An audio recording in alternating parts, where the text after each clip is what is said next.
Christians are accountable to each other for how they live. But for reasons unbeknownst to me, Christians love to judge the behavior of non-Christians. Historically, the church has been way better at policing the behavior of outsiders than it has been of policing its own. That's unfortunate and unnecessary. Few things discredit the church more in the minds of unbelievers than when it holds them accountable to a standard they never acknowledged to begin with. Nothing says hypocrite faster than Christians expecting non-Christians to behave like Christians when half the Christians don't act like it half the time. First century Christians certainly didn't judge non-Christians for behaving like non-Christians. They expected Christians to behave like Christians. We've been going through a series called Growing Deep and Wide, using Andy Stanley's book, Deep and Wide. We've got one more week next week. We're going to conclude it. There's still some books at the back. Amazing book. Make sure you get that.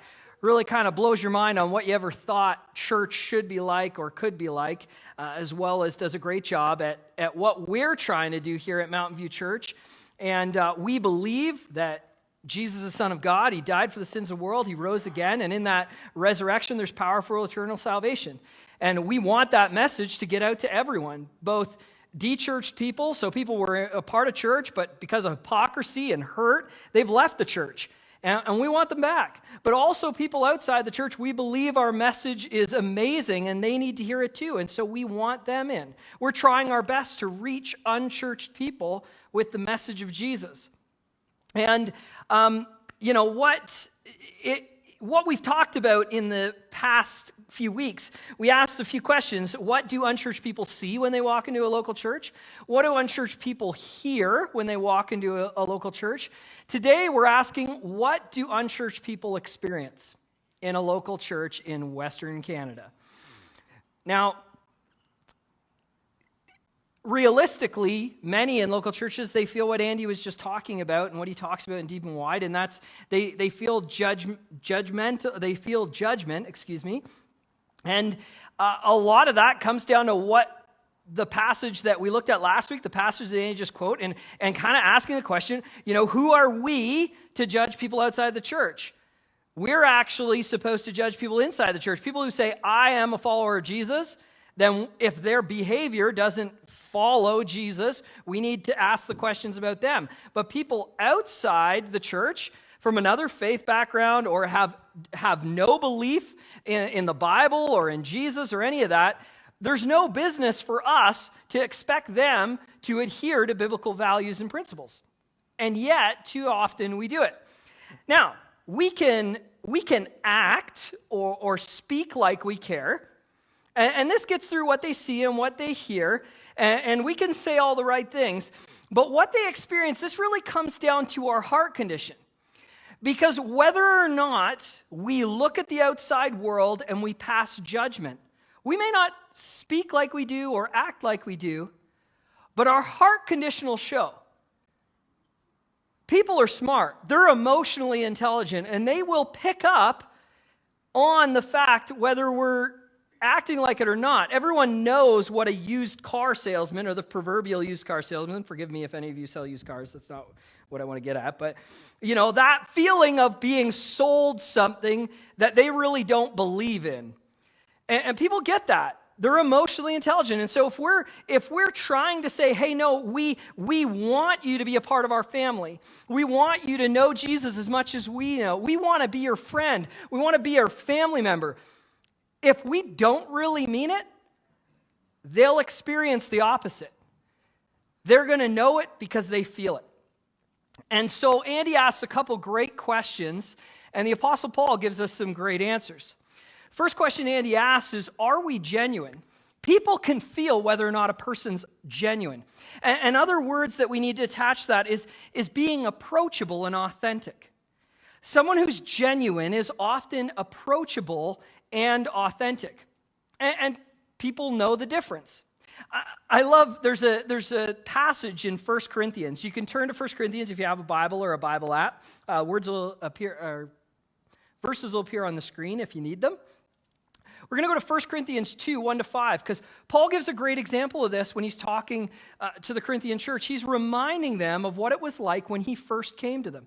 Now, the church of Corinth, as a reminder, it's like Las Vegas of the first century. What happens in Corinth stays in Corinth. I'll let your imagination, well, maybe not too far, but, whatever you can imagine, first century Corinth was like that. Party central.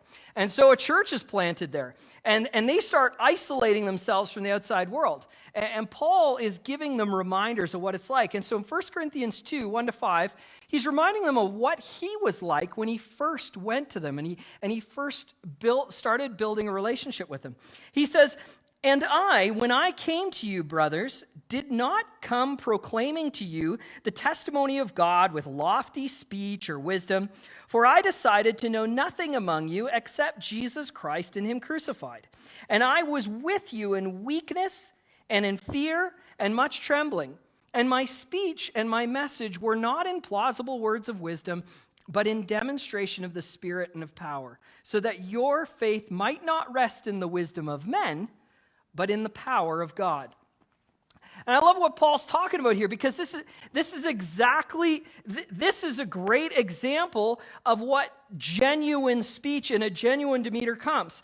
To give you an idea of who Paul was, he refers to himself often as a Pharisee of Pharisees. Pharisees were the greatest kind of Jewish religious leaders of the time. The first 2/3 of the Bible is called the Old Testament. Paul knew that.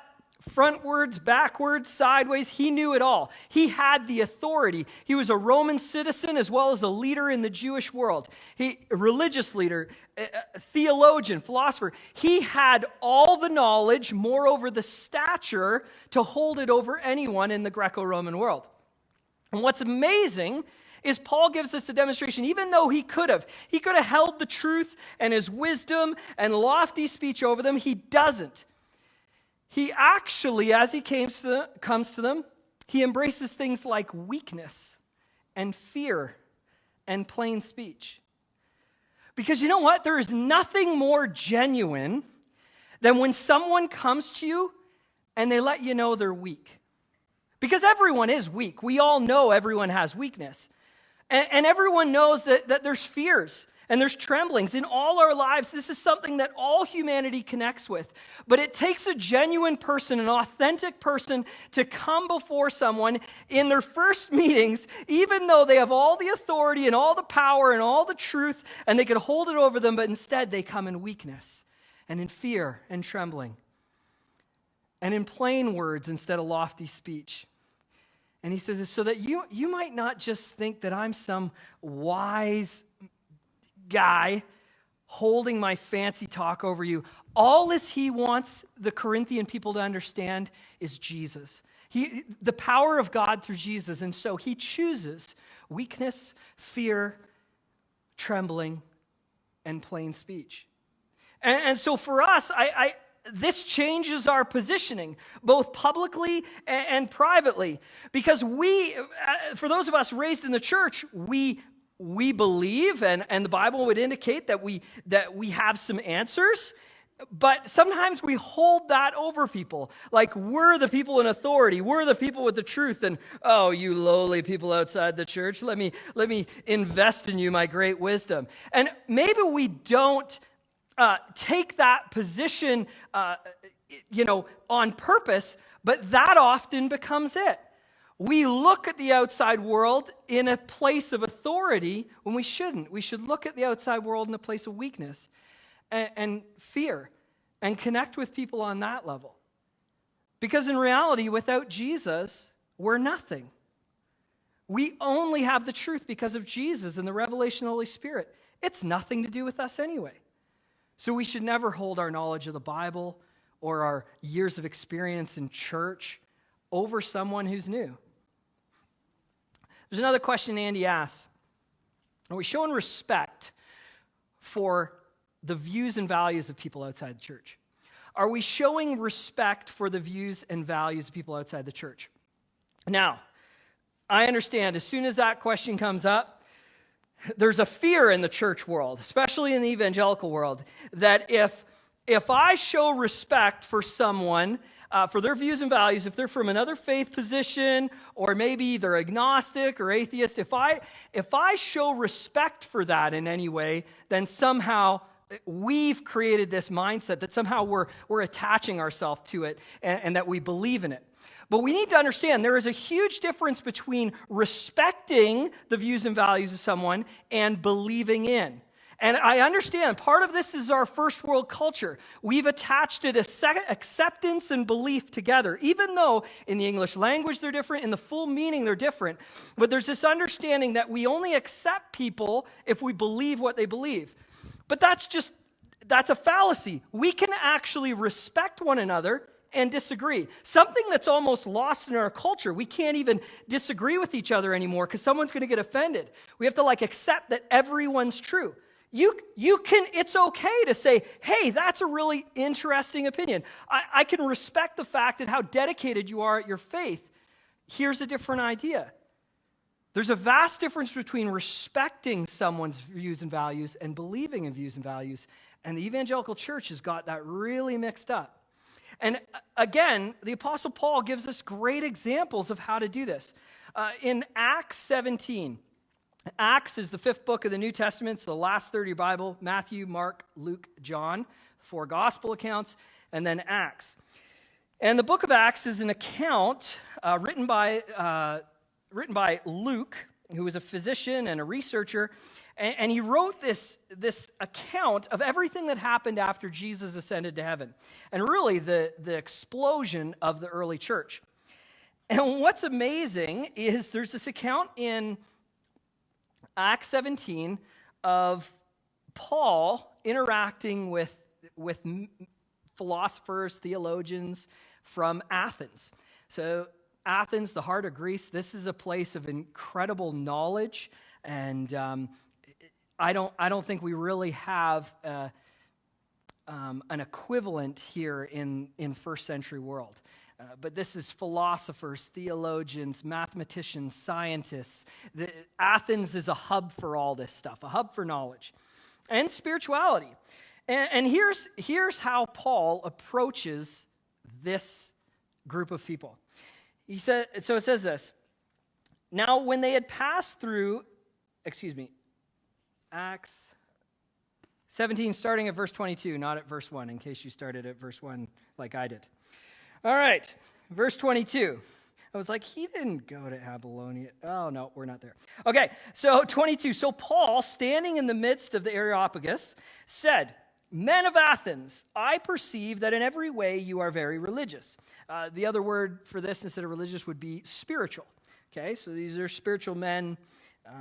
And so he's acknowledging that. "I perceive that in every way you are very religious or spiritual. For as I passed along, I observed the objects of your worship.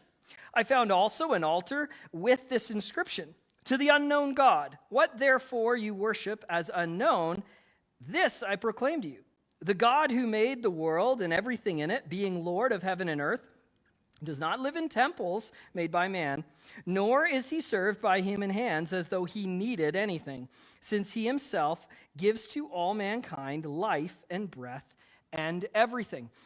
Skip down to verse 28.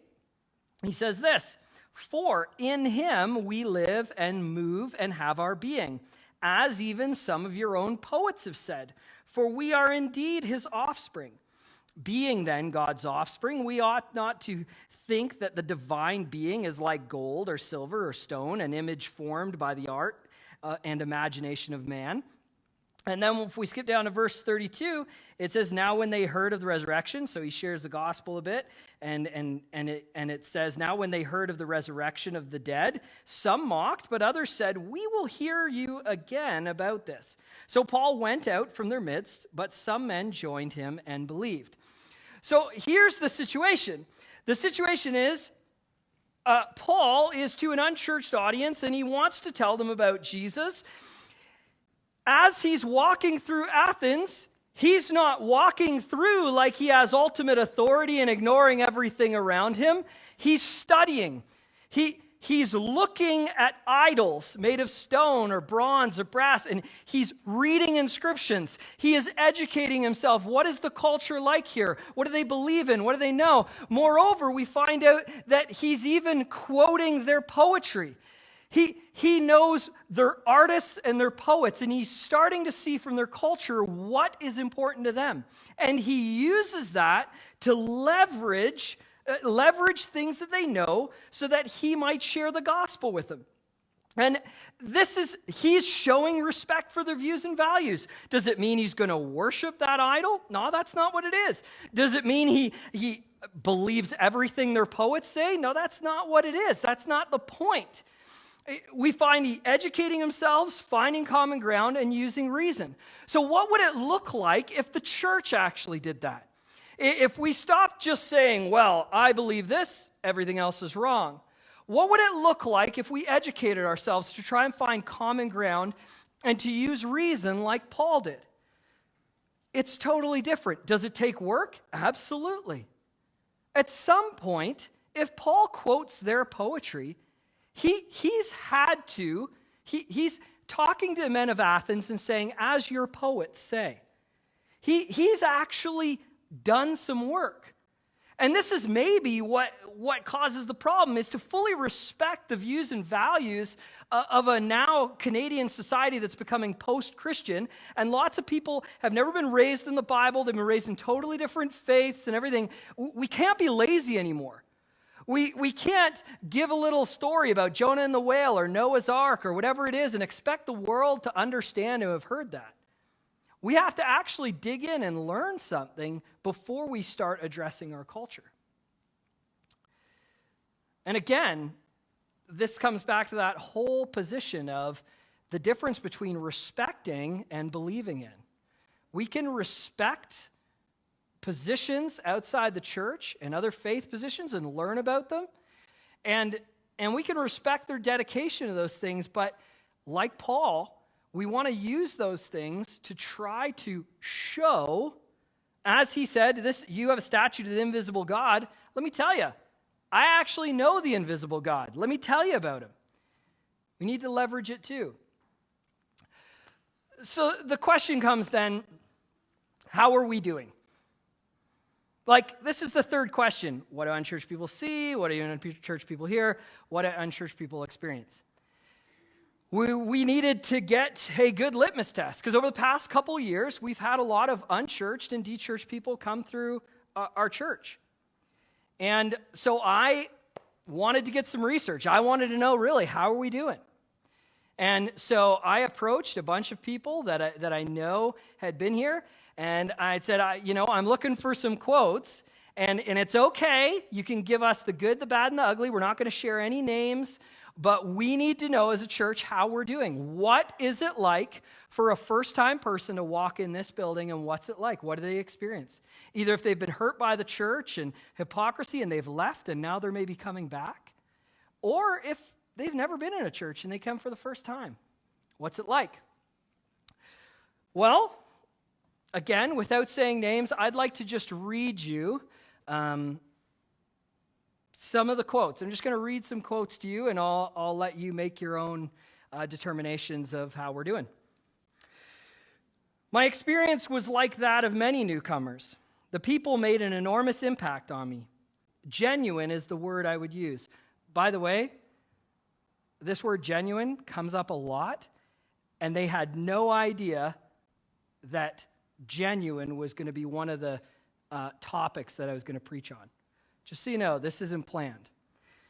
Genuine is the word I would use to describe their behavior. Genuinely excited to meet me, genuinely interested in who I was and where I was in my life, and genuinely kind-hearted when they interacted with me.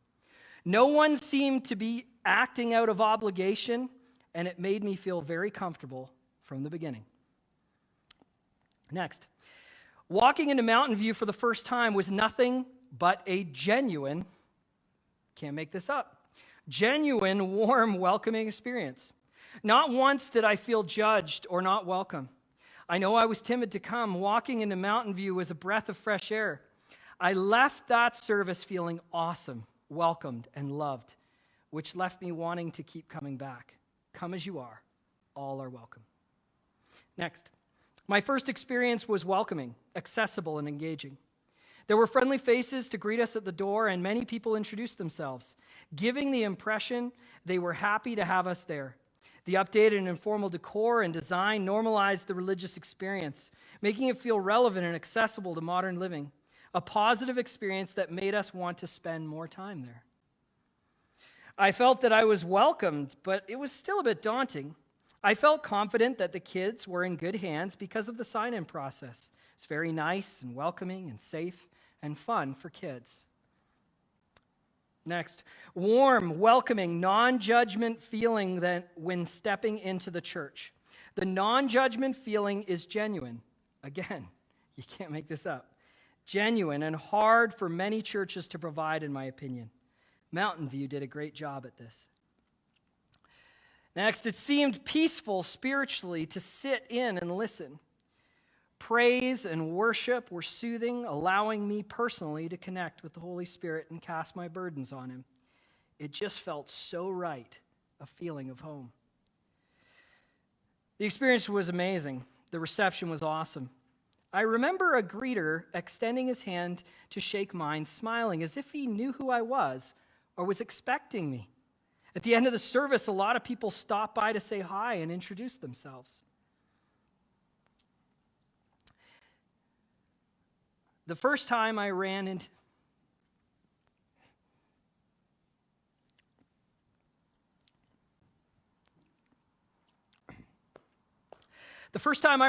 Mountain View was well before I walked into Mountain View Church. My neighbor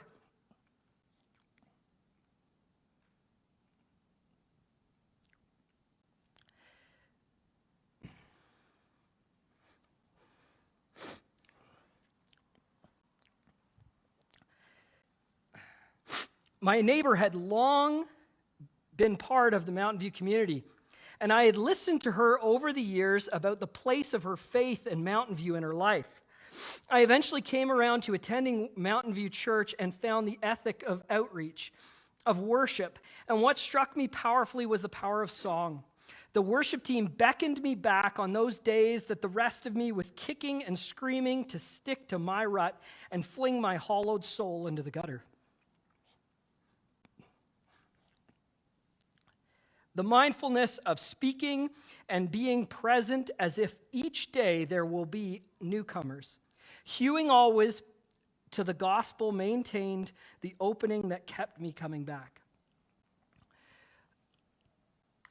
So, I actually really tried hard to find bad news.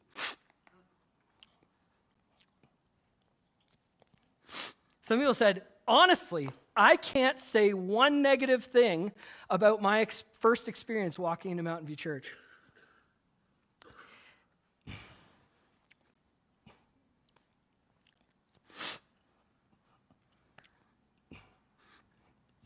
Excuse me.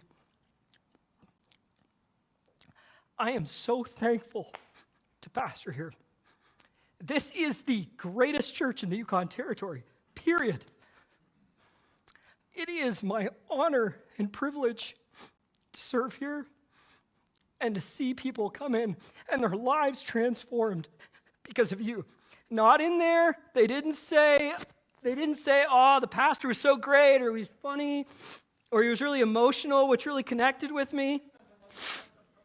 You know, it was the people, over and over, whether it be a Google review or a Facebook review, it's the people. There's a stickiness to you that is irresistible. And so I cannot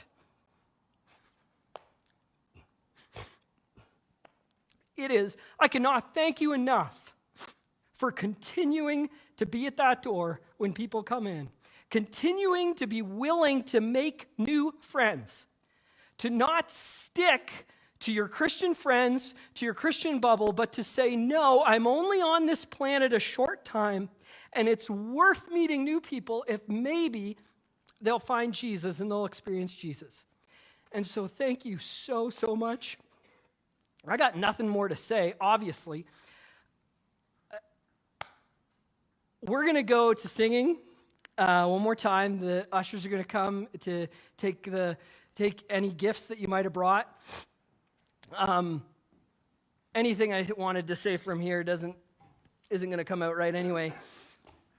But thank you so much. I can't say it enough. You are an amazing church. It is my privilege. It is my honor. I cannot believe the amount of good news. And that's just a sampling. There's so much more. And so keep going. Keep being the church that unchurched people love to attend. Keep being Christians that refuse to stick to yourselves and be open and learn. You are amazing. You're doing amazing. And for those of you that are first-time guests, this is probably the most awkward sermon that you've ever heard. But there is the testimonies. That's real life. This is what the people in this church are like. If you're new here, this is what they're like. This is who I get to pastor, and I'm so thankful.